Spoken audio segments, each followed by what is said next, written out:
What Joe Biden did on the last day of his presidency is one of the most repulsive, disgusting, scum-of-the-earth actions we've ever seen from a leader, let alone a president of the United States. Joining us now is Garrett Ziegler. Garrett, welcome back to the program. You are the man behind the Marco Polo project. That is marcopolo501c3.org.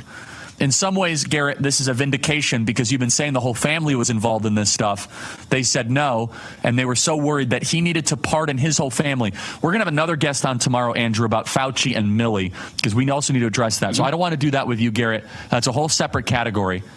What did Joe Biden do in the last 15 minutes of his presidency?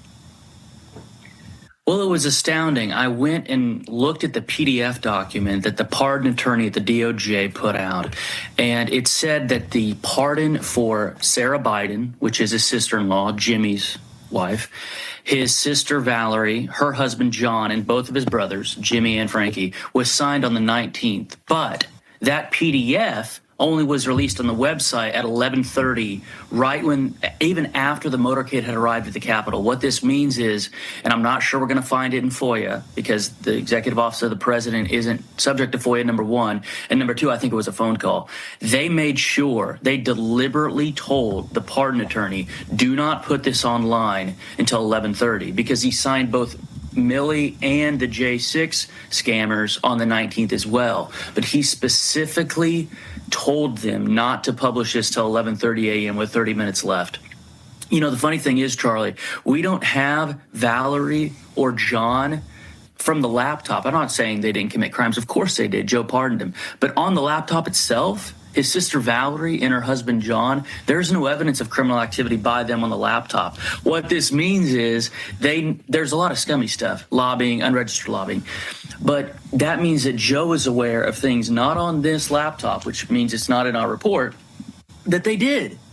Now, Frankie, Jimmy, the brothers, there's multiple felonies for them. And I don't know how Jimmy's wife, Sarah Jones Biden, still has her bar license. She's still barred in Maryland and D.C., and she did unconscionable things compared to Rudy and John Eastman and Jeff Clark, all of whom have tentatively lost their bar license.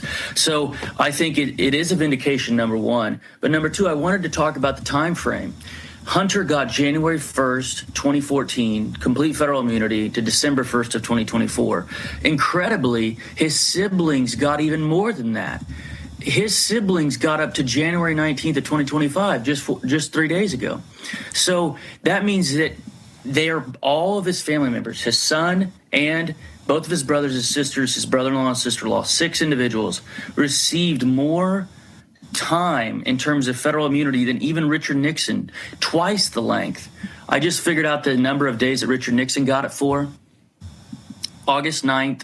Or January 20th, 1969 to August 9th of 1974. That is half of the federal immunity that all of Joe Biden's closest 6 individuals on planet Earth just received. So unprecedented isn't even a strong enough word. Unprecedented just means that something new has occurred that is likely to set a new precedent, right? I don't think there'll be a repeat of this.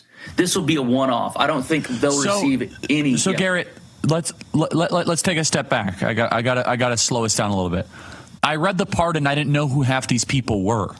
So you said this kind of in passing. Who are these people that received pardons, and why are wives receiving preemptive pardons going back a decade? So these pardons, 3 of the 5 are Joe's siblings. Joe is the classic oldest Irish Catholic son. What that means is he got the most opportunities. Even Jimmy, in an interview, said that Joe got the best cut of meat growing up. So Joe's the oldest. And then followed by Joe is Valerie, the sister, Jimmy, the little brother, who was the most involved, who was, if I had to pick any of the 5 who just got pardoned, Charlie, Jimmy was the one who most needed it. And then the littlest brother, the most pathetic Biden by any metric, Frankie. Those are his 3 siblings. Now, the other 2 individuals were the spouses of those first 2. Valerie's married to John Owens, and John Owens was Joe's law school roommate and best friend at Syracuse. So the president's best friend at Syracuse Law, John Owens, married his sister Valerie, but he also just got a pardon. So the Syracuse Law School class of 1966 should have a scarlet letter around its neck for the next, for eternity, because they're probably the only people, the only law school class out of Syracuse to have an unconditional pardon given to one of its graduates. And then there's Sarah Jones Biden, the wife of Jimmy.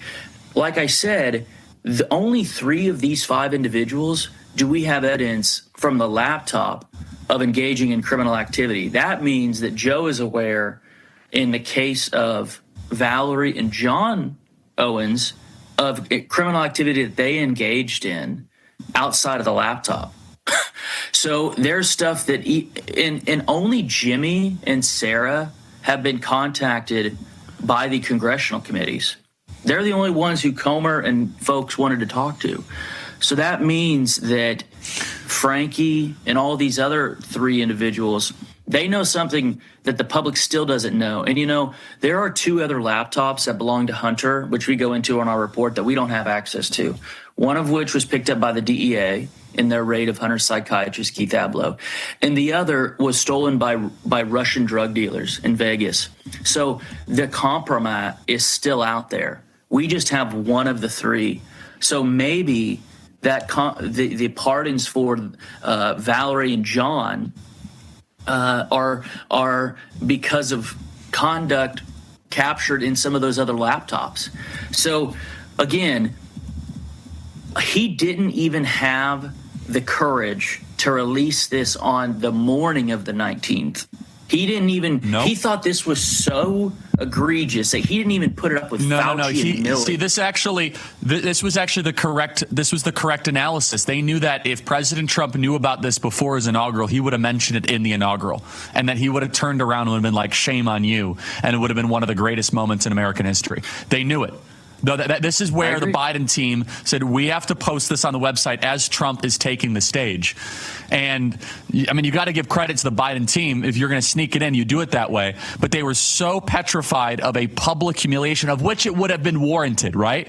Of which President Trump could have said, listen, I didn't pardon my family when I left office, yet I was a victim of lawfare. And look what this lunatic just did. And like, oh, man, that would have honestly been very warranted, given the repulsive, disgusting nature of these pardons. So in the interest of time here, Garrett, again, There are names here that I have to Google. John T. Owens, he didn't pardon himself, a point that President Trump has astutely now mentioned.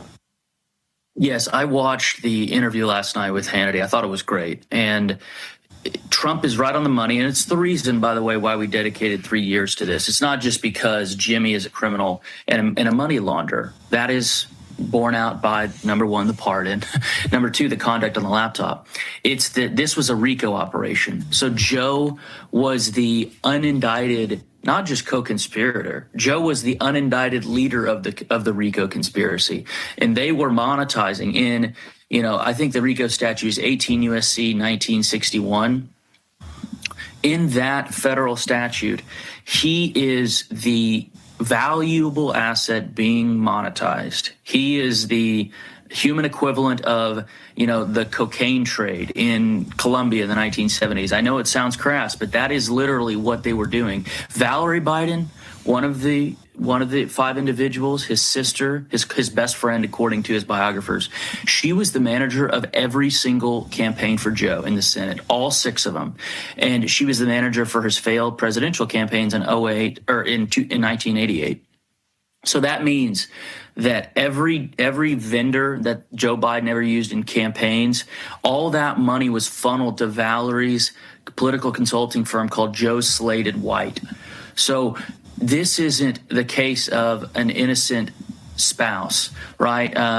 There's actually federal laws about claiming innocent spouse, especially with tax returns. A lot of wives in American history, especially mobsters, have tried to claim that. With Valerie, she is not like that. She was the head of the political consulting operation, and everything, their sinecures and their positions relied on Joe's Senate seat. Jimmy,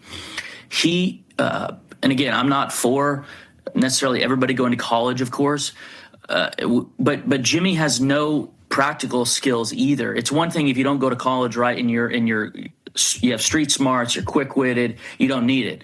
Jimmy, on the other hand, just from reading the emails, Charlie, has the communication skills of like a sixth grader. So he's not even impressive in his own right. It would be one thing if the Bidens grifted and were very adept and suave people and articulate, right? But they're not even that. They're the worst version of Joe, the gaffe machine.